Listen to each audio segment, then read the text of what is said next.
नमस्कार. ज्या कार्यक्रमाची तुम्ही आतुरतेने वाट बघता त्या हॅलो डॉक्टरमध्ये मी डॉक्टर विनया पाटील तुमच्या सर्वांचं मनपूर्वक स्वागत करते.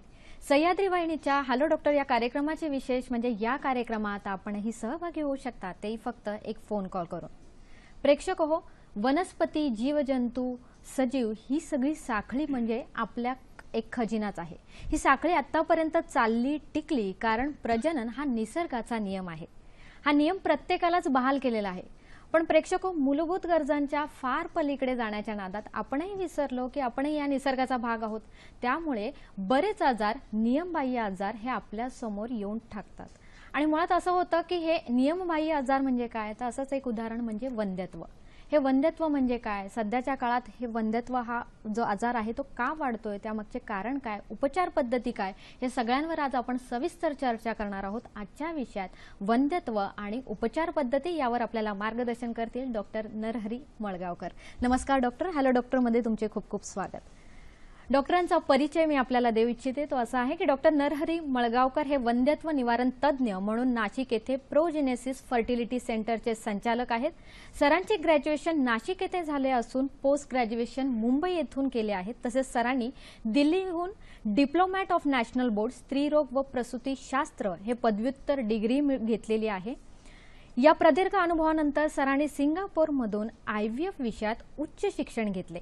तसेच जगातील प्रख्यात IVF तज्ज्ञ PC वॉंग आणि भारतातील प्रसिद्ध IVF तज्ज्ञ डॉक्टर BN चक्रवर्ती यांच्यासोबतही काम केलेले आहे.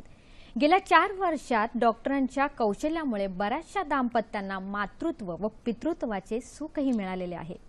याच त्यांच्या कामाबद्दल 2016 मध्ये सिंगापूर येथे best hospital for reproductive medicine व 2017 मध्ये डॉक्टर मळगावकर यांच्या क्लिनिकला म्हणजेच प्रोजेनेसिस फर्टिलिटी सेंटरला दुबई येथे वर्ल्ड ग्रेटेस्ट ब्रँड तसेच डॉक्टर मळगावकर यांना वर्ल्ड ग्रेटेस्ट लीडर पुरस्कार म्हणून पुरस्कारण्यात आलेले आहे. डॉक्टरांच्या या माहिती नंतरच नक्कीच डॉक्टरांचे मोलाचे शब्द आपल्या सगळ्यांनाच ऐकायचे आहे. म्हणूनच खास आजचा आपला जो विषय आहे वंध्यत्व आणि उपचार पद्धती, यावर तुमच्या मनातही प्रश्न येत असतील. ते प्रश्न आणि तज्ज्ञ डॉक्टरांची उत्तरं घेण्यासाठी तुम्हाला लागतील आमचे फोन नंबर. ते असे आहेत 022 हा मुंबईचा कोड क्रमांक आहे आणि लँडलाईन नंबर आहे 24908050 24988050. कार्यक्रमात फोन करून आपण जरूर सहभागी व्हा. पण तत्पूर्वी आपल्या सगळ्यांना नम्र विनंती अशी आहे की आपण जेव्हा फोन कराल तेव्हा कृपया आपला टीव्हीचा आवाज पूर्णपणे बंद करा, जेणेकरून आपला आवाज हा आमच्यापर्यंत व्यवस्थित ऐकू जाईल. चला तर मग कार्यक्रमाला सुरुवात करूया. डॉक्टर, पुन्हा एकदा तुमचं खूप खूप स्वागत. आज डॉक्टर आपण खास वंध्यत्व हा विषय निवडलेला आहे. मुळात आमच्या सगळ्या प्रेक्षकांसाठी आम्हाला हे सांगा की मुळात वंध्यत्व जे आहे ते आलं हे असं कधी म्हणता येईल? बेसिकली आपण जेव्हा म्हणतो वंध्यत्व म्हणजे काय, हा एक फार कटू शब्द आपण धरू शकतो. सो वंध्यत्वाची जर डेफिनेशन आपण म्हणायला गेलं, जेव्हा जर हजबंड वाईफ कपल एकत्र राहून त्याचे रिलेशन व्यवस्थित होऊन 1 वर्षानंतरही त्यांना जर अपत्यप्राप्ती होत नसेल त्याला आपण वंध्यत्व आलं असं आपण म्हणतो. आणि 1 वर्षानंतरही त्यांना जर झाली नाही तर त्यांनी नक्की IVF कन्सल्टंटचा, वंध्यत्व निवारण तज्ज्ञांचा सल्ला घेऊन त्याला पुढे ट्रीटमेंट घेणं किंवा काही वेळा फक्त काउन्सिलिंगवर त्यांना बऱ्याचशा गोष्टी इझिली सॉल्व्ह होऊ शकतात. सो वंध्यत्व जेव्हा आपण 1 वर्षानंतरही मूलबाळ होत नाही बरोबर राहून तर त्याला आपण वंध्यत्व असं आपण म्हणू शकतो. नक्कीच. डॉक्टर, आत्ताच आपण असं बघतो की सध्याच्या काळात बऱ्याचशा रुग्णांच्या तोंडी वंध्यत्व हा शब्द येतो किंवा इन्फर्टिलिटी हा शब्द येतो. यामागचे कारण काय? अचानक हा आजार उद्भवलेला नाही. राईट. सो कारण हे बऱ्यापैकी मोठे आहे. पण जेव्हा आपण जर भारतीय आपण सोसायटीचा विचार करतो, सो वंध्यत्व म्हटलं तर जबाबदार ही फक्त स्त्री, पुरुषाचा त्याशी काही संबंध नाही. पण मी सांगू इच्छितो वंध्यत्वाची जर आपण पर्सेंटेज वाईज बघितलं तर ऑलमोस्ट 35 to 40% तर स्त्री जबाबदार असते, तिथे जवळपास 30 ते 35% हा पुरुषही जबाबदार असतो. आणि त्याच्यामुळे ऑलमोस्ट आपण म्हणू शकतो इक्वल कॉम्बिनेशन आहे, इक्वली हे दोघं जबाबदार असतात. जर कारणांचा विचार केला तर मी पहिले पुरुषांचे कारण महत्वाचे मी सांगू इच्छितो. पुरुषांच्या याच्यामध्ये तर शुक्राणूमध्ये जर स्त्रीबीज कमी, शुक्राणूचं प्रमाण कमी असेल किंवा त्याची हालचाल कमी असेल, मॉर्फोलॉजी ॲबनॉर्मल असेल किंवा त्याचं फंक्शनल कॅपॅसिटी कमी असेल, सो ह्या गोष्टीमुळे पुरुष वंध्यत्व येऊ शकतं. किंवा कधी कधी शुक्राणू हे नसता, जेव्हा शुक्राणू नसता त्याच्यातही त्याला आपण अजुस्पर्मिया असं म्हणतो, त्याच्यामध्ये वंध्यत्व येऊ शकतो. सो याच्यासाठी बऱ्याचशा गोष्टी पण जबाबदार आहे, सध्याची लाईफस्टाईल वगैरे. सो हे पुरुष वंध्यत्व जवळपास आपण 30 ते 35% लोकांना जबाबदार आहे.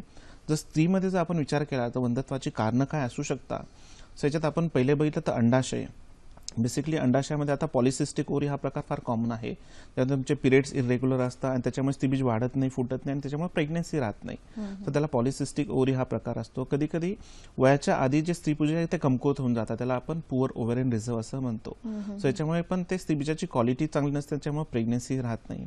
एंडोमेट्रियोसिस म्हणून एक प्रकार आहे ज्याच्यामध्ये जे एंडोमेट्रियोसिस म्हणजे अंडाशय आहे त्याची क्वालिटी जी आहे त्या स्त्रीबीजांची ती खालावते आणि त्याच्यामुळे प्रेग्नन्सी राहत नाही. आणि त्याच्यामुळे त्याच्याबरोबरच एंडोमेट्रियोसिसमध्ये जे ट्यूब्स असतात त्या पण डॅमेज होण्याचे चान्सेस असतात.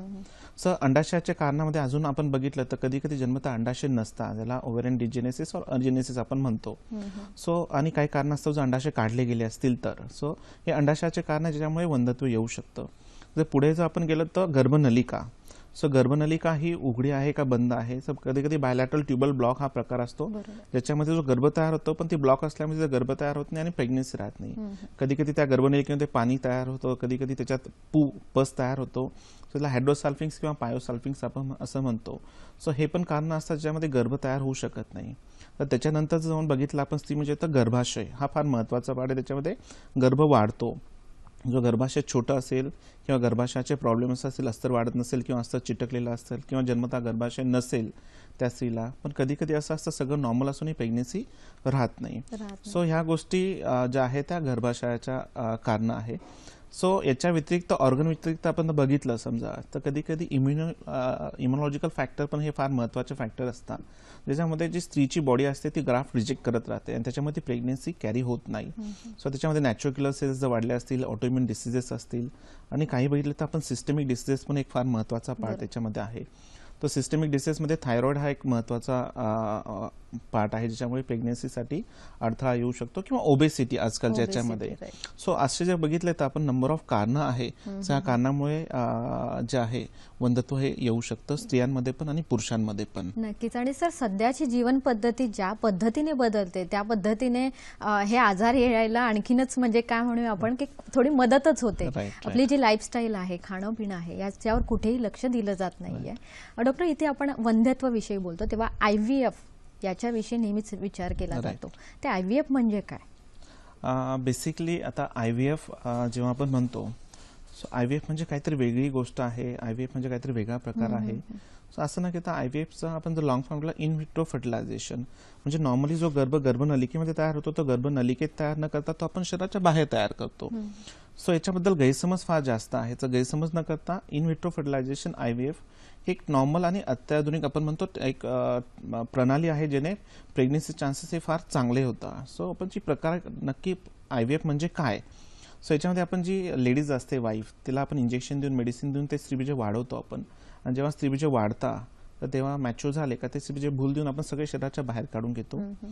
मिस्टरांचे शुक्राणू घेऊन त्याचा आपण गर्भ तयार करतो आणि तो जो गर्भ आहे तो आपण एक इन्क्युबेटर असतं, गर्भाशयासारखं एक इन्क्युबेटर असतं, त्याच्यामध्ये तो आपण गर्भ त्या कंडिशनला CO2 देन टेम्परेचर हे सगळं आपण मॅनेज करून तो गर्भ 3 ते 5 दिवस वाढवतो. आणि तो वाढल्यानंतर तो जो गर्भ आहे तो गर्भ आपण एका कॅथेटरद्वारे गर्भाशयामध्ये आपण ट्रान्सफर करतो.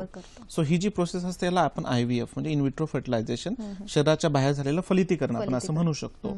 सो ही फार चांगली उपचार पद्धती मिळालेली आहे. नक्कीच, खूप छान डॉक्टर. आपल्या प्रेक्षकांनाही कळालं असेल की IVF टेक्नॉलॉजी म्हणजे नक्की काय असते. आता ही IVF टेक्नॉलॉजी जेव्हा आपण विषय काढतो ते नक्की कोणासाठी असते, कधी त्याचं म्हणजे उपचार घ्यावा. एक्झॅक्टली मी जसं सांगितलं IVF हे वंध्यत्वासाठी एक वरदान ठरलेलं आहे. पण बऱ्याचशे गैरसमज असल्यामुळे लोकांमध्ये ते अजून जनजागृती नाहीये. आयव्हीएफ म्हणजे काहीतरी वेगळं आहे, दुसऱ्याचं बाळ आहे असं नसून आयव्हीएफचे इंडिकेशन्स आपण बघितले, पण नक्की कोणत्या कपल्सला आयव्हीएफचा फायदा होऊ शकतो. सो त्यामध्ये जर आपण बघितलं तर सगळ्यात पहिलं इंडिकेशन जे आयव्हीएफचं होतं ते दोघं गर्भनलिका बंद असणं. तर गर्भनलिका बंद असतील तर त्याच्यासाठी एकच ऑप्शन असतो हा आयव्हीएफ, कारण बंद असल्यामुळे नॉर्मली प्रेग्नन्सी राहू शकत नाही. सो याच्या व्यतिरिक्त आणखीन त्याच्यामध्ये इंडिकेशन ऍड होऊन गेले. जर पुरुषांचे शुक्राणू कमी असतील समजा, तरी पण जर नॅचरली कन्सेप्शन राहत नसेल किंवा आयओआय मध्ये कन्सेप्शन राहत नसेल तर आयव्हीएफ मध्ये रिझल्ट आपल्याला बेटर मिळू शकतात. किंवा त्याच्यानंतर बघितलं आयओआय आपण करतोय, आयओआय मल्टिपल आयओआय झालेत आणि मल्टिपल आयओआय जर फेल होत असतील तर नेक्स्ट स्टेप इज आयव्हीएफ. कधी कधी आपण बघतो जर अंडाशयाची कॅपॅसिटी एकदम कमी असेल किंवा प्रीमॅच्युअर मेनोपॉज झाला असेल, पाळी आधीच बंद झाली असेल किंवा एखाद्या लेडीजला पाळी बंद झाल्यानंतर अपत्य प्राप्ती हवी असेल, सो अशा कंडिशनमध्ये आयव्हीएफ आपण करू शकतो. याच्या व्यतिरिक्त जर आपण बघितलं आयव्हीएफ मध्ये बरेचसे प्रकार असतात. तर कधी कधी जर गर्भाशयाचा प्रॉब्लेम असेल आणि गर्भाशय नसेल तर त्या कंडिशनमध्ये आयव्हीएफ करून चांगल्या पद्धतीने रिझल्ट हे कपलला मिळू शकतात. म्हणजे थोडक्यात मातृत्व मिळणं किंवा पितृत्व मिळणं त्या कोणत्या माता पित्यांना हा मेन उद्देश धरून आपण काम केलेलं असतं. आणि आपल्या प्रेक्षकांनी निराश होण्याची नक्कीच गरज नाहीये, कारण यात नवीन नवीन टेक्नॉलॉजी आलेली आहे, त्या टेक्नॉलॉजीच्या मदतीने मदत मिळू शकते. डॉक्टर, पीसीओ म्हणजे काय?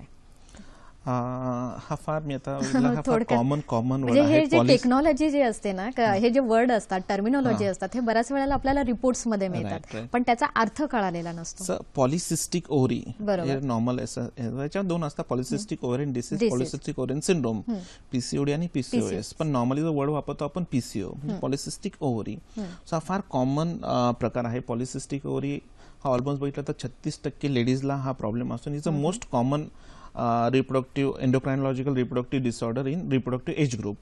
सो हा जो प्रकार आहे याच्यामध्ये जे अंडाशय असते त्याची कॅपॅसिटी फार जास्त असते आणि अंडाशय जास्त असल्यामुळे ते स्त्रीबीज तयार होत नाही, ते रप्चर होत नाही आणि त्याच्यामुळे प्रेग्नन्सी राहत नाही. आणि त्याच्यामुळे मेन सिम्पटम्स जर बघितले तर इरेग्युलर मेन्सेस हा फार महत्वाचा सिम्पटम आहे याचा. त्याच्यानंतर जर आपण बघितलं तर ओबेसिटी हा त्याच्यातला एक प्रकार आहे. हर्सुटिझम म्हणजे कुठेतरी केस येणं अंगावर, हे केस येणं याच्यामध्ये फार कॉमन असतं. आणि त्याच्यानंतर इन्फर्टिलिटी. सो हे पॉलिसिस्टिक ओव्हरी जे आहे याचे हे सगळे सायन्स अँड सिम्पटम्स आपण बघू शकतो आणि हे फार कॉमन होत चाललंय. सो बेसिकली याच्यासाठी बऱ्याचशा मॉडर्न गोष्टी पण जबाबदार आहे. सो ओबेसिटी एक झालं, वेट रिडक्शन नसतं, जंक फूड, लाईफस्टाईल. सो ह्या बऱ्याचशा गोष्टी पण ज्या आहेत याच्यासाठी जबाबदार असतात. आणि पॉलिसिस्टिक ओव्हरी आहे सो हा फार कॉमन प्रकार आहे, त्याच्या घाबरण्यासारखी तर काही गरज नसते. याच्यासाठी उपचार पद्धती फार चांगल्या आहेत. नक्कीच, खूप छान. कारण आपली लाईफस्टाईल ही बदलत चालली, आपल्याला कुठेतरी परत आपलं अवलोकन करायची गरज आहे, काय चुकतं हे बघायची गरज आहे. आज तसंच आपण जवस याविषयी समजून घेणार आहोत. पण आता वेळ झाली एका छोट्याशा विश्रांतीची. कुठेही जाऊ नका, पाहत राहा कार्यक्रम हॅलो डॉक्टर.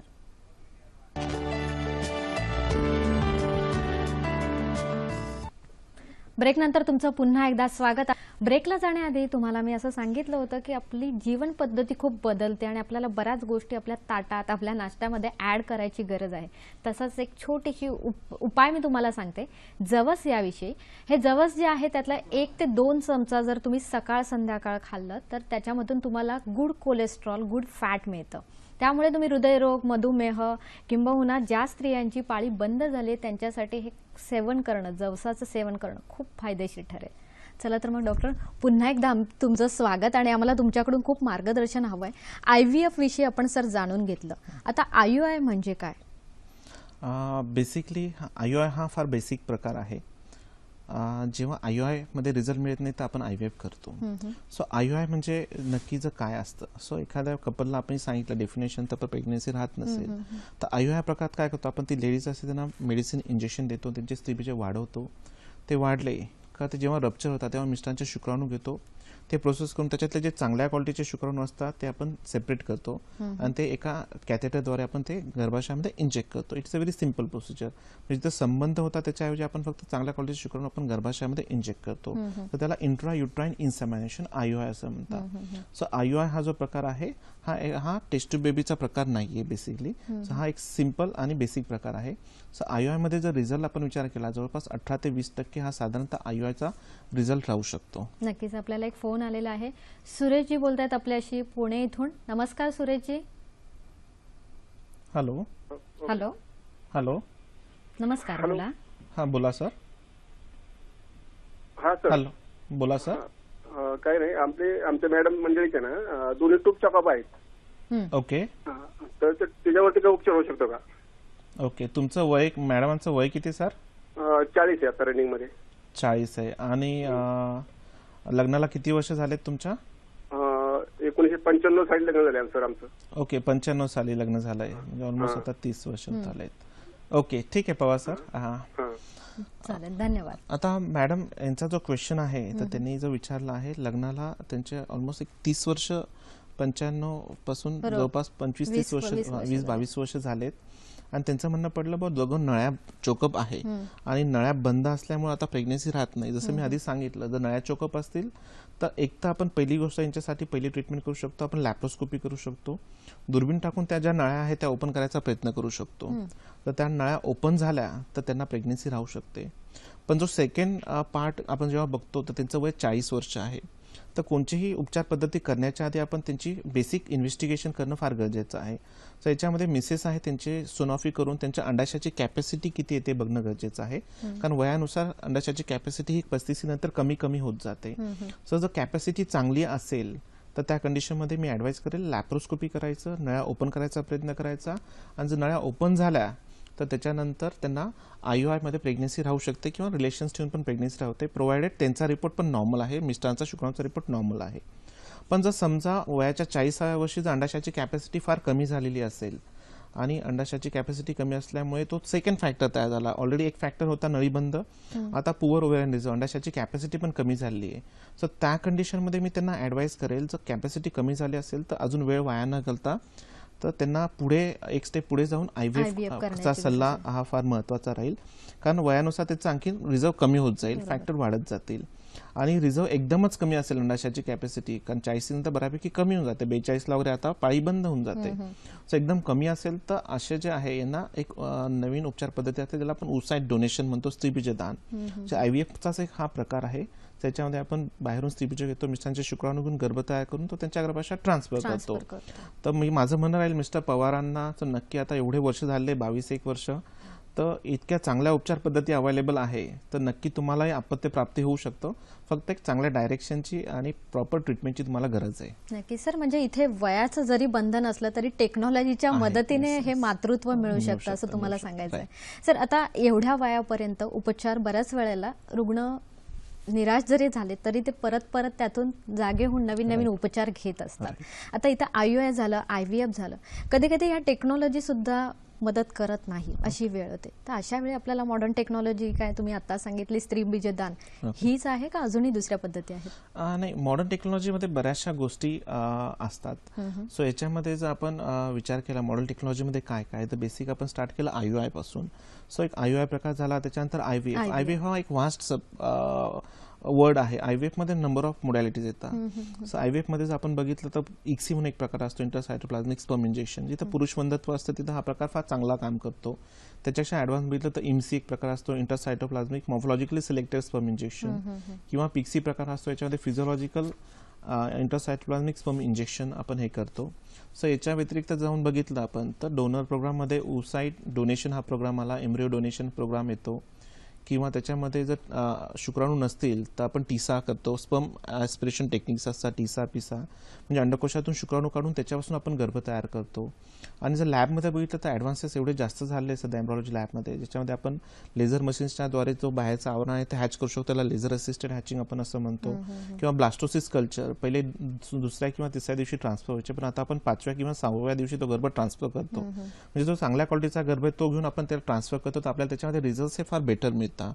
सो याच्यामध्ये आणखी पुढे जाऊन म्हटलं समजा तर गर्भाशय नसेल तर आपण सरोगसी एक प्रकार आहे. तर सरोगसीमध्ये गर्भाशय नसतानाही त्या लेडीजला अपत्य प्राप्तीचं सुख होऊ शकतो. सो मॉडर्न टेक्नॉलॉजी म्हटलं तर नंबर ऑफ मोडॅलिटीज अवेलेबल आहे, ज्याच्यामध्ये रिझल्ट हे फार चांगल्या प्रकारे मिळू शकतात.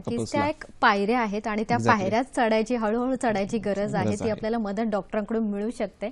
प्रेक्षक, तुमच्याही मनात प्रश्न असतील की थोड्या थोड्या मुळात हे आजार येतातच कसे? डॉक्टर, असं आहे, स्त्रियांच्या बाबतीतलं खास करून आजकाल असं दिसून येतं की पूर्वी जी पाळी त्यांची 7 दिवस चालायची किंवा 5 दिवस चालायची, आता ते कुठेतरी दिवस कमी होत चाललेत, 2 ते 3 दिवस होत चाललेत. तर ही पाळी कमी होणं किंवा अंगावरून कमी जाणं हे सुद्धा एक लक्षण असू शकतं? हो, नक्की. आता जसं मी सांगितलं आधी, सो आधीच्या ज्या 20 वर्ष आधी गेलं तर आपण जेव्हा पिरियड्स बघतो, सो पिरियड्स हे जवळपास 50, 52, 55च्या दरम्यान ते पिरियड्स जायचे. पण आता तिची जी वय मर्यादा आहे ती कमी झालेली आहे. पिरियड जवळपास 40, 42, 45ला बंद होऊन जाता. सो जर अंडाशयाची जी कॅपॅसिटी असते ती कमी प्रमाणात असेल तर पिरियड हा कमी जातो. सो त्याला आपण पुअर ओव्हेरियन रिझर्व असं म्हणतो. सो अंडाशयाची कॅपॅसिटी कमी असेल तर रिझर्व पिरियड हा कमी जातो. तसंच जर बाकीच्या गोष्टी घेतल्या तर हेल्थ वाईज पण फार डिफरन्सेस पडलेला आहे.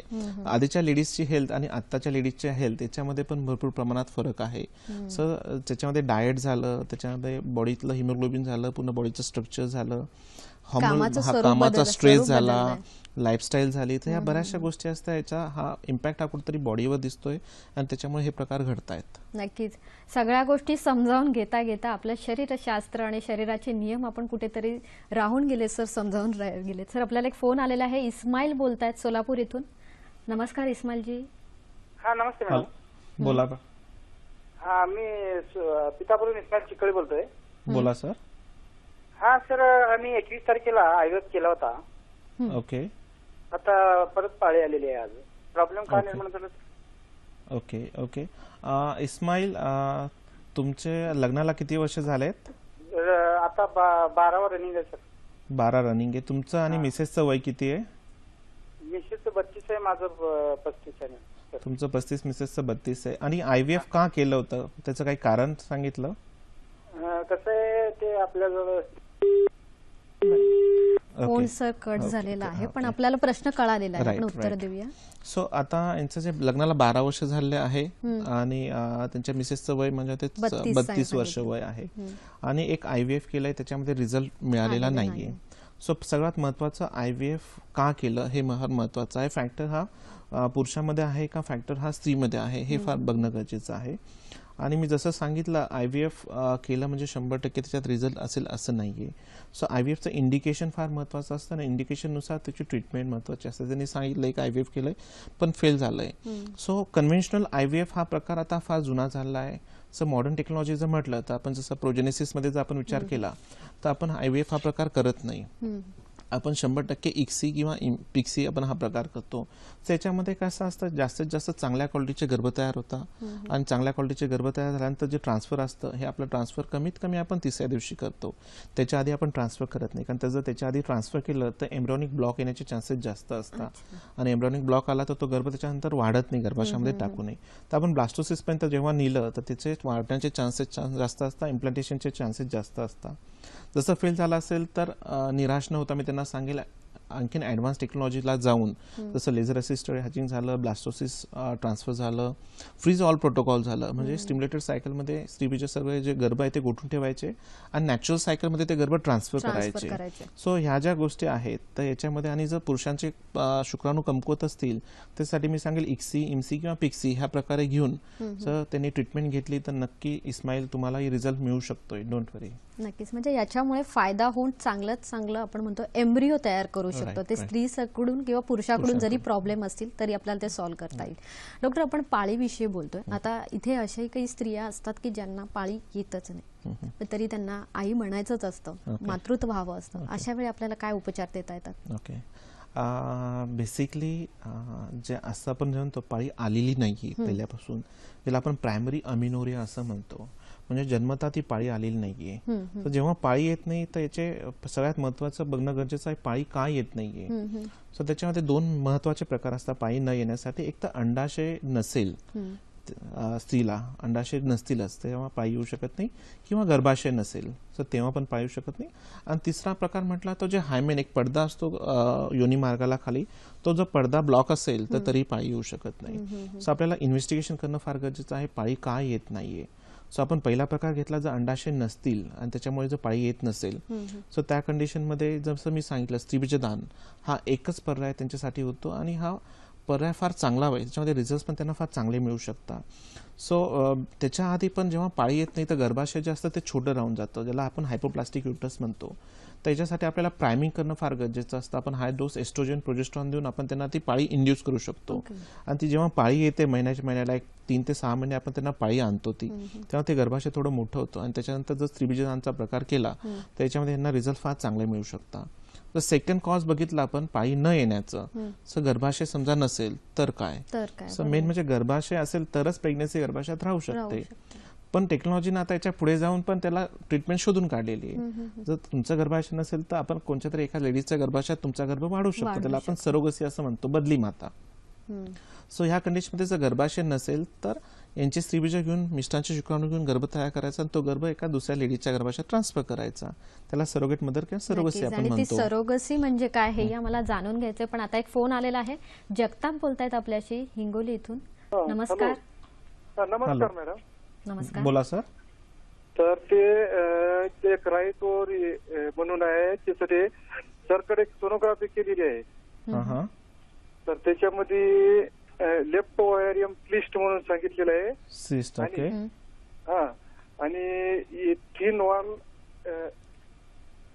एकोइक cyst in left adnexa measure 6.4 आणि 6.3 centimetre in size. Okay okay.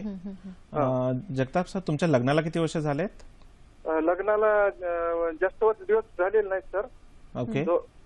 2 महिने झालेले आहेत. 2च महिने झाले. Okay okay okay. आणि मिसेसचं वय किती आहे? 18 वर्ष. 18 वर्षाचे. Okay okay. धन्यवाद जगतापजी. खरंच तुम्ही फार लवकर फोन केलेला आहे. डॉक्टरांकडून तुम्हाला सल्ला नक्कीच मिळेल. कुठेही जाऊ नका. या ब्रेक नंतर आम्ही नक्कीच तुमच्या प्रश्नाचं उत्तर देऊ.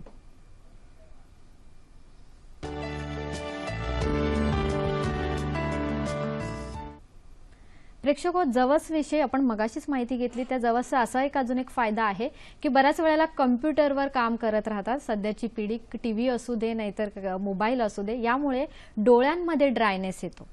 तर तुम्ही जवस जर खाल्ले तर हा ड्रायनेस कमी होईल. यासोबतच नख आणि केस किंवा त्वचा ही सुद्धा सुंदर होण्यास मदत होईल. डॉक्टर, आपण प्रश्न घेतलेला होता, जगताप यांचा फोन आलेला होता, काय सांगाल तुम्ही? आता बेसिकली लग्नाला 2च महिने झाले आहे आणि त्यांनी जो सांगितलं इथचं सिंपल सिस्ट, त्याला मध्ये मल्टिपल सेप्टा आलेले आहेत. तर याला आपण हिमोरेजिक सिस्ट असं आपण म्हणू शकतो. तर बऱ्याच वेळा स्त्रीबीज वाढतं पण ते फुटत नाही, आणि ते फुटलं नाही का त्याच्यामध्ये हिमोरेज तयार होतो आणि त्याला मल्टिपल सेप्टा येतात. सो हा फार सिंपल गोष्ट आहे, काळजी करण्याची तर बिलकुल गरज नाही आहे. 2च महिने. माझ्या मते त्यांना जर आपण ओरल कॉन्ट्रासेप्टिव्ह पिल्स 1 महिनाभर दिला तर त्यांचा हा पूर्ण सिस्ट जो आहे तो पूर्ण कमी होऊन जाणार. आणि त्याच्यानंतर ते ट्राय करू शकता प्रेग्नन्सीसाठी. जो प्रजननचा पिरियड असतो तो 11 ते 18 दिवसाच्या दरम्यानचे संबंध राहिलेत तर त्याच्यामध्ये प्रेग्नन्सी चान्सेस हे फार जास्त चांगले असतात. तर मी जगताप सरांना सांगेल का 2च महिने झाले आहेत तर सगळ्यात महत्त्वाचं रिलॅक्स राहणं महत्त्वाचं आहे. आणि 1 वर्षापर्यंत तुम्ही विदाऊट एनी इन्व्हेस्टिगेशन विदाऊट डॉक्टरकडे जाता जर ट्राय केलं तर रिझल्ट फार चांगले मिळू शकता. नक्कीच. थोडंसं म्हणजे वाट बघणं ही सुद्धा गरजेची असते. सर, आपण मगाशी सरोगसी विषयी सांगत होता. ते सरोगसी म्हणजे काय असतं? सरोगसी ज्याला आपण बदली माता असं म्हणतो, म्हणजे एखाद्या मी आता इंडिकेशन सांगितलं जर गर्भाशय नसेल तर आपल्याला सरोगसी लागू शकते. सो बदली माता म्हणजे काय, एखाद्या लेडीजचं गर्भाशय जर कॅपेबल नसेल गर्भ वाढवण्यासाठी तर त्या कंडिशनमध्ये आपण बदली माता प्रकार करतो. सो याच्यामध्ये आपण जे लेडीज असते त्याला इंजेक्शन देऊन स्त्रीबीज वाढवतो, ते मॅच्युअर झाले का बाहेर काढून घेतो, मिस्टरांच्या शुक्राणू घेऊन गर्भ तयार करतो आणि तो जो गर्भ आहे त्या लेडीच्या गर्भाशयात ट्रान्सफर न करता आपण एक थर्ड लेडीज ज्याला आपण सरोगेट मदर असं म्हणतो त्या सरोगेट मदरच्या गर्भाशयात आपण ट्रान्सफर करतो. आणि हे सर्व एक लिगली गोष्टी होता. या तर लिगल ॲग्रीमेंट असतं बायोलॉजिकल पॅरेंट्स आणि सरोगेट मदरमध्ये. तर प्रोजेनेसिस फर्टिलिटीमध्ये सेंटरमध्ये पण आपण सरोगेसी हे मोठ्या प्रमाणात करतो. आपल्याकडे एक सरोगेट हाऊस पण आहे, त्याच्यामध्ये आपण ही सरोगेट 9 महिने ठेवतो. 9 महिन्यानंतर डिलिव्हरी झाली का ते बाळ जे आहे आपण त्या जे बायोलॉजिकल पॅरेंट्स आहे त्यांना आपण ते हँड ओव्हर करतो. सो इंडिकेशन जर आपण विचारले बहुत सरोगसी कशा कशामध्ये लागू शकतं, जसं एक मी सांगितलं गर्भाशय नसेल तर. पण कधी कधी काय असतं, मल्टिपल IVF जर फेल झाले असतील आणि काही करून IVF मध्ये पण प्रेग्नन्सी मिळत नसेल तर सरोगसीमध्ये रिझल्ट फार चांगले असतात. किंवा गर्भाशयामध्ये प्रॉब्लेम असतील, 2 गर्भाशय असतील किंवा गर्भाशयाचा अस्तर चिटकलेला असेल ज्याला आपण ॲशरमन सिंड्रोम असं म्हणतो, किंवा रिपीटेड ॲबॉर्शन्स होत असतील, 5, 6, 7 प्रेग्नन्सी राहते पण ते ॲबॉर्ट होते, मिसकॅरेज होत आहे. सो ह्या कंडिशन कंडिशनमध्ये सरोगसी हा फार चांगला उपाय आहे. सो आणि याच्या व्यतिरिक्त आपण जाऊन म्हटलं तर एंडोमेट्रियल रिसेप्टिव्हिटी. सो बऱ्याच वेळा सगळं नॉर्मल असतं पण बऱ्याच ट्रीटमेंट घेऊनही प्रेग्नन्सी राहत नाही. सो त्या कंडिशनमध्ये सरोगसी हा फार चांगला उपाय आहे. याच्या व्यतिरिक्त बघितलं तर आपण समजा आधी प्रेग्नन्सी राहिली पण डिलिव्हरीच्या वेळी काहीतरी कॉम्प्लिकेशन झालं ते गर्भाशय काढून टाकावं लागलं तर त्या कंडिशनमध्ये पण गर्भाशय नसतं तर सरोगसीद्वारे प्रेग्नन्सी राहू शकते. आपल्याला म्हणजे मातृत्व हे आपल्याला बहाल करायचं असतं. आपल्याला सरोगसी विषयी माहिती जाणून घ्यायची पण एक फोन आलेला आहे. नीरजजी बोलतायत आपल्याशी उल्हासनगर इथून. नमस्कार. हॅलो हॅलो हॅलो हा बोला सर. महिलानी बोलतो उल्हासनगरहून. बोला सर. तर माझा प्रश्न असा आहे, माझ्या मिस्टरचे मेन्सेस इरेग्युलर आहेत. ओके. आणि त्यांची स्त्री वाढत नसल्याने आम्ही IUI केले. आतापर्यंत 9 IUI केलेत पण अजूनही रिझल्ट मिळाला नाही. त्यानंतर आम्हाला डॉक्टरांनी सांगितलं की तुम्हाला IVF करावे लागेल असं. ओके. मग आम्ही एकदा IVF पण केलं पण तेही फेल झाले. ओके. परंतु त्या IVF मुळे तिला खूप त्रास झाला त्यावेळेला. तिच्या पोटात फार पाणी जमा झाले होते. ओके. आता आम्ही ट्रीटमेंट बंद केली आहे. ओके. तर यानंतर आम्ही काय करावं?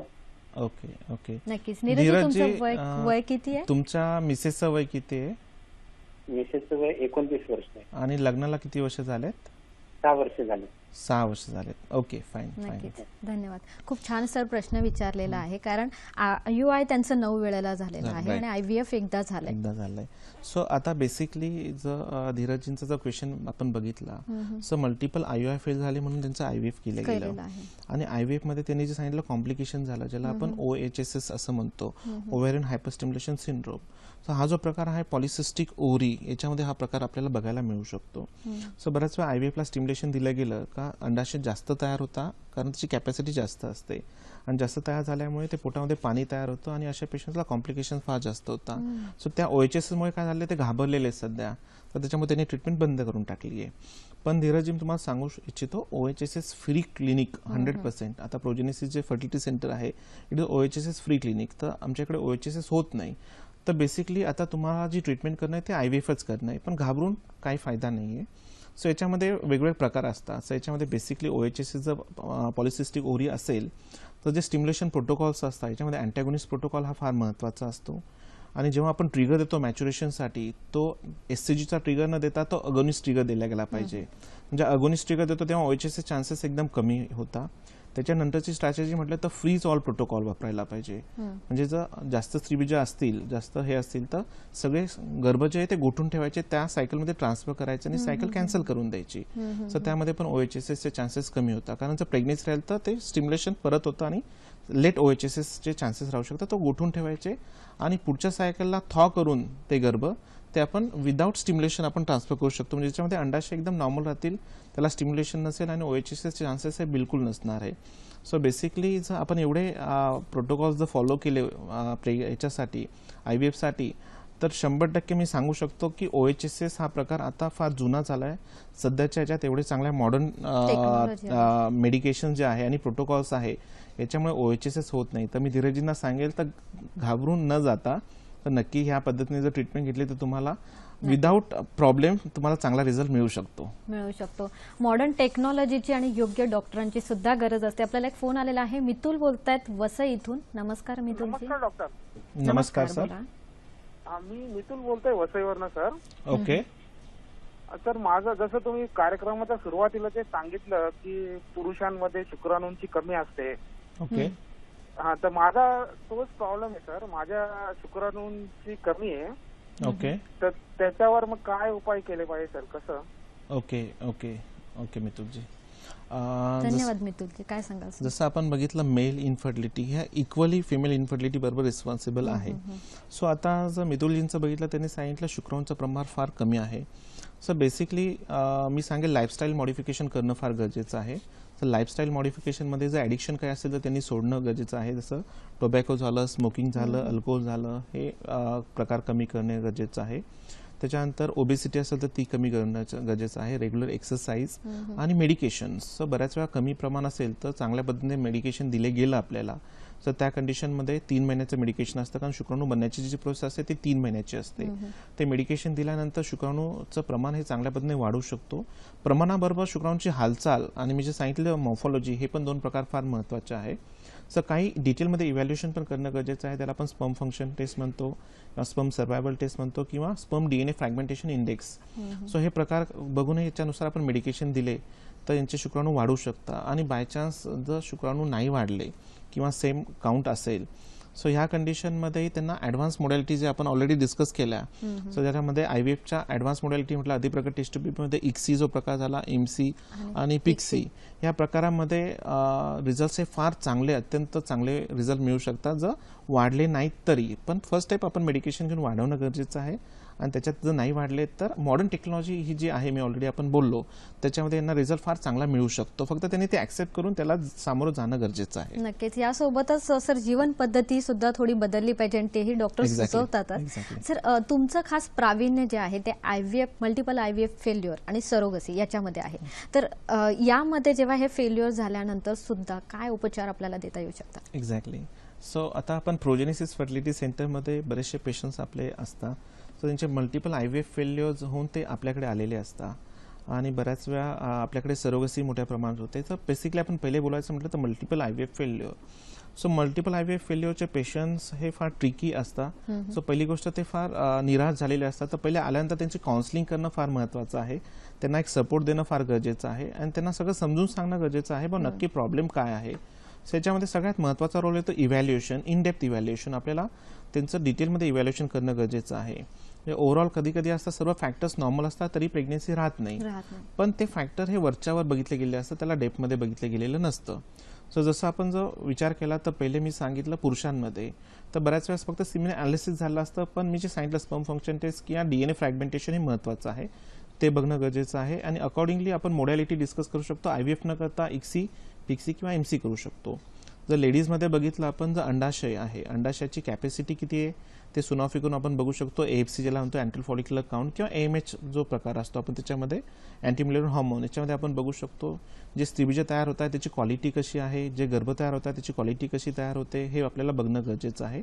आणि अकॉर्डिंग जर रिझर्व कमी असेल तर आपण त्याच्यासाठी मेडिकेशन देऊन ते रिझर्व चांगला करणं, त्याच्यामुळे क्वालिटी चांगलं होऊ शकतं. किंवा पॉलिसिस्टिक ओरी असेल तर याला वेगळ्या पद्धतीचे प्रोटोकॉल्स वापरून चांगल्या प्रकारचे स्त्रीबीज आपल्याला कसे मिळतील हे आपण त्याच्यातून बघू शकतो.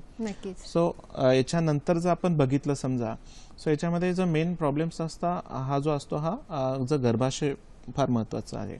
सो मी तुम्हाला थोडं मध्ये थांबवते, माफ करा, पण आपल्याला एक फोन आलेला आहे. सुनीता प्रधान बोलतायत आपल्याशी पुणे इथून. नमस्कार सुनीताजी. हॅलो. हॅलो. नमस्कार. सर मी पुण्याहून बोलते. बोला. माझं 3 वेळा प्रेग्नन्सी राहिली होती सर. ओके. पण तिन्ही वेळेस माझं BP आणि शुगर फारच वाढली. ओके. आणि तिन्ही वेळेस माझी प्रेग्नन्सी मला टर्मिनेट करावी लागली सर. ओके. आता आम्हाला 2 वर्षापासून आम्ही प्रेग्नन्सीसाठी प्लॅन करतच नाहीये. ओके. सर याच्यावर काही ट्रीटमेंट असेल किंवा काही सजेशन असेल तर सांगा सर. ओके. तुमचं वय किती आहे? सर 35 वर्ष. ओके. आणि लग्नाला किती वर्ष झालेत? सर 9 वर्ष झालेत. ओके. Okay, fine. धन्यवाद सुनीताजी. काय सांगाल सर? जो आता मिसेस प्रधान यांचा जो क्वेश्चन आहे, सो ह्या क्वेश्चनमध्ये बेसिकली त्यांना प्रेग्नेन्सी आपोआप राहते, पण प्रेग्नेन्सी 3 वेळा त्यांना टर्मिनेट करावी लागली कारण त्यांचं BP आणि शुगर हे फार वाढलं. सो BP याला आपण PIH असं म्हणतो, प्रेग्नेन्सी इंड्यूस हायपरटेन्शन. सो हा एक प्रकार असतो, याच्यामध्ये प्रेग्नेन्सी राहिली का BP एकदम शूट होतो आणि BP शूट झाल्यामुळे आईची रिस्क वाढून जाते, मॉर्टॅलिटी वाढते. सो त्या कंडिशनमध्ये आईला रिस्क नको याच्यासाठी आपण काय करतो, ते प्रेग्नेन्सी टर्मिनेट करतो. आणि जेव्हा प्रेग्नेन्सी टर्मिनेट झाली का त्याच्यानंतर ती BP आपोआप कमी होतं. सो अशा जेव्हा कंडिशन असतात, so one of the indication, माझ्यामध्ये आपलं डिस्कशन झालं नाही त्याच्यावर, so one of the indication for surrogacy जेव्हा आपण विचार करतो, सो अनकंट्रोल हायपरटेन्शन असेल समजा, किंवा अनकंट्रोल्ड शुगर डायबिटीज असेल, किंवा काहीतरी ब्लिडिंग डिसऑर्डर्स असतील लेडीजला, किंवा हृदयाचा काही प्रकार असेल जेणेकरून प्रेग्नेन्सी त्या लेडीजसाठी ही हाय रिस्क प्रेग्नेन्सी असेल आणि ज्याच्यामध्ये जीवाची रिस्क असेल, सो अशा कंडिशनमध्ये सरोगसी हा प्रकार फार चांगला असतो. तर मी मिसेस प्रधानांना सांगितलं जर 3 वेळा टर्मिनेशनपर्यंत BP वाढलंय आणि रिस्क एवढी जास्त आहे तर त्यांच्यासाठी माझा एक ॲडवाइस राहील तर सरोगसी ह्या प्रकाराला जाऊन, सरोगसीमध्ये तुम्हाला रिझल्ट फार चांगला मिळू शकतो. कारण ती प्रेग्नेन्सी जी आहे ती कोणीतरी एक थर्ड लेडीज ती प्रेग्नन्सी कॅरी करते. कॅरी करू शकतो. सो याच्यामध्ये सरोगसी जर ट्रीटमेंट घेतली तर तुम्हाला रिझल्ट फार चांगला मिळू शकतो आणि तुम्हाला रिस्क पण तुमची पूर्णतः कमी होऊन जाऊ शकते. नक्कीच, खूप छान सर तुम्ही मार्गदर्शन केलेलं आहे. प्रेक्षक अजून आपल्याला मार्गदर्शन घ्यायचंच आहे आणि जसा आजचा आपला आरोग्यपूर्ण विषय आहे तसाच आपला उद्याच्या हॅलो डॉक्टरचा काय विषय आहे हे आपल्याला जाणून घ्यायचे. पण आता वेळ झाले का छोट्याशा विश्रांतीची. कुठेही जाऊ नका, बघत राहा कार्यक्रम hello doctor.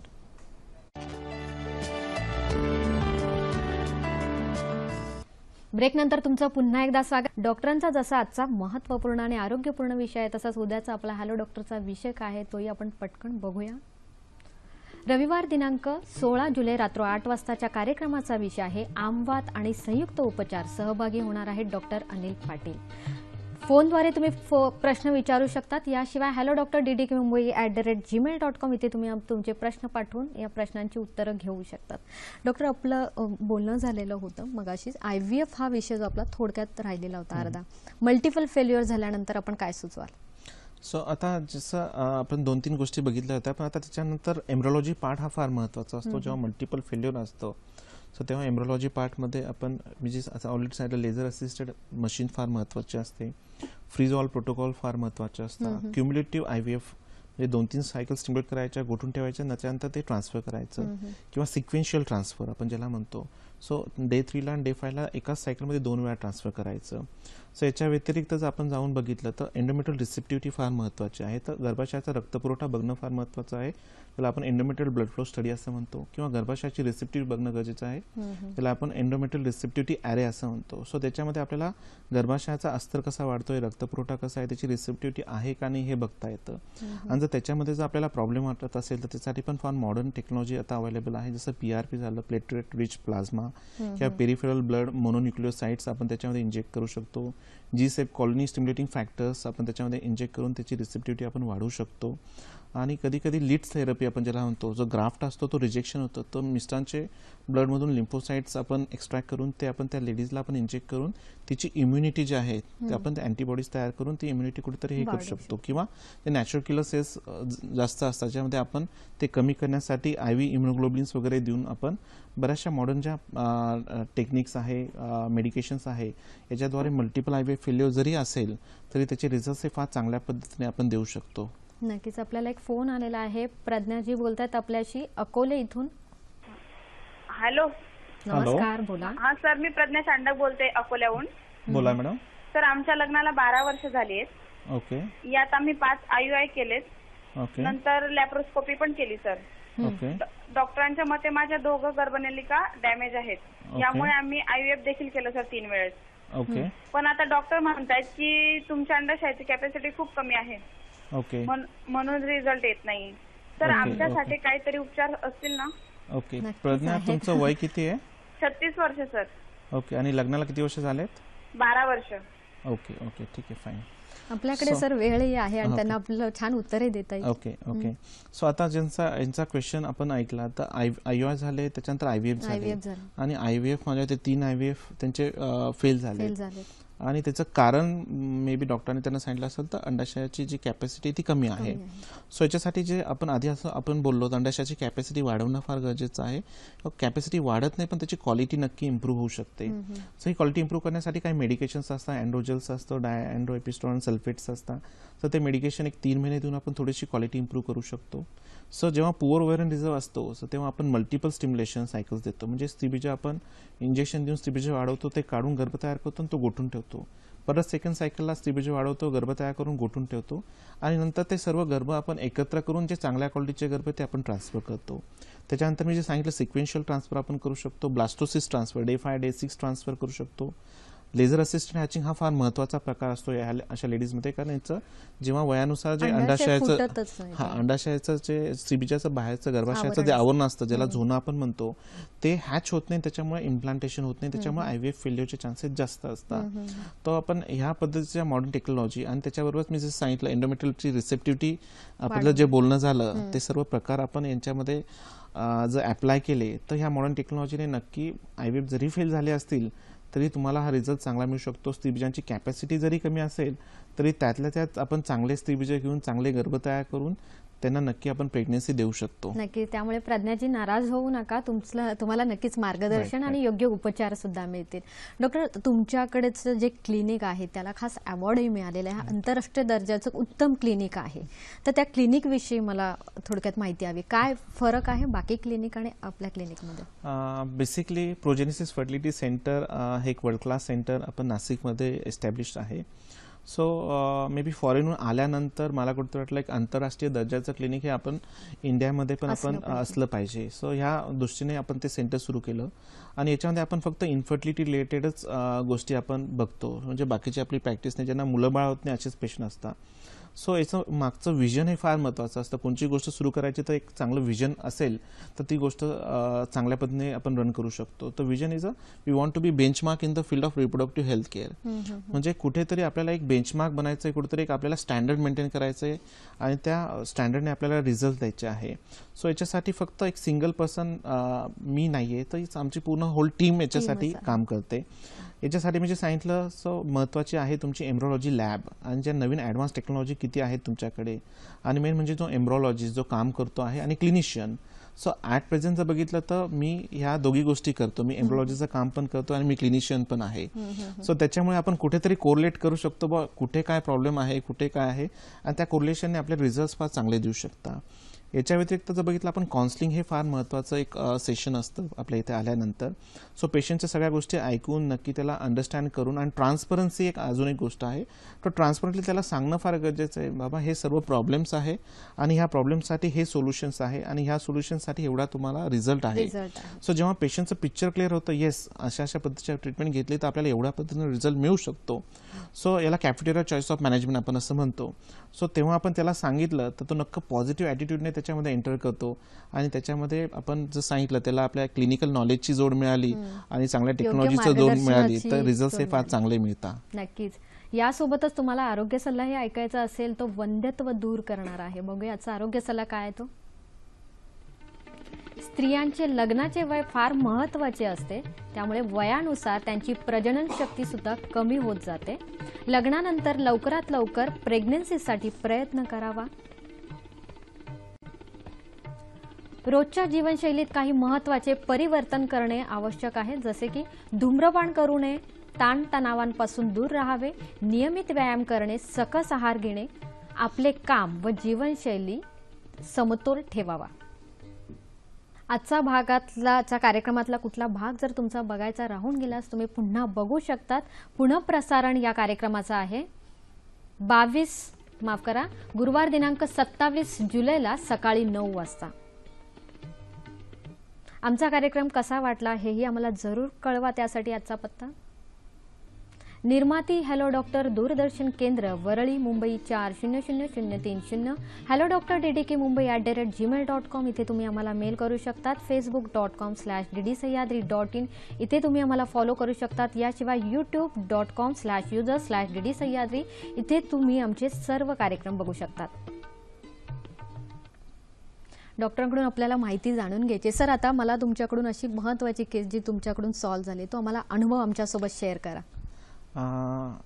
Number of cases अशा असतात, पण माझ्या आठवणीतली एक केस आपण विचार केला बा कोणची केस अशी आहे. सो एक कपल माझ्याकडे आला, त्यांच्या लग्नाला 41 वर्ष झाले होते.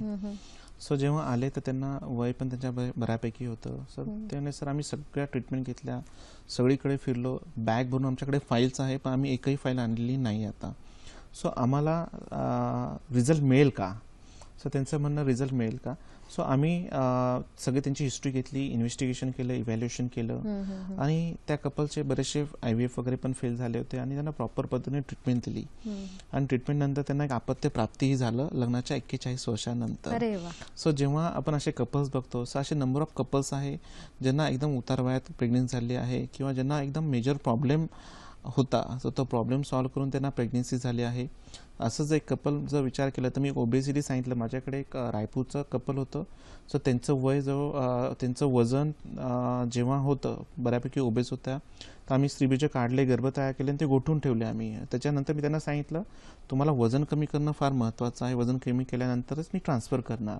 So she has reduce 18 kg, 18 kilo वजन कमी करून 6 महिन्यानंतर ते माझ्याकडे आल्या. सर आता माझं 18 kilo, she also delivered with the baby. So ह्या ज्या केसेस असतात, जेव्हा 41 वर्ष झाले, 18 किलो वजन कमी करू शकतात, तर अपत्यप्राप्तीसाठी हे सगळे प्रयत्न असतात. नक्की माझं म्हणणं असेल का अपत्यप्राप्ती हे फार चांगलं सुख आहे आणि मॉडर्न टेक्नॉलॉजी, नॉलेज याच्याद्वारे एकही कपल असं राहू नये का ज्यांना अपत्य नाही, असं हेच आमचं एक ध्येय घेऊन आम्ही प्रोजेनेसिस फर्टिलिटी सेंटर चालू केलेलं आहे. नक्कीच, आणि हेच ध्येय समोर ठेवूनच डॉक्टर त्यांचे उपचार देत असतात. योग्य डॉक्टर आणि योग्य उपचार पद्धती जर तुम्ही उपयोग केला तर नक्कीच तुम्हाला मातृत्व आणि पितृत्व दोन्ही मिळू शकतं.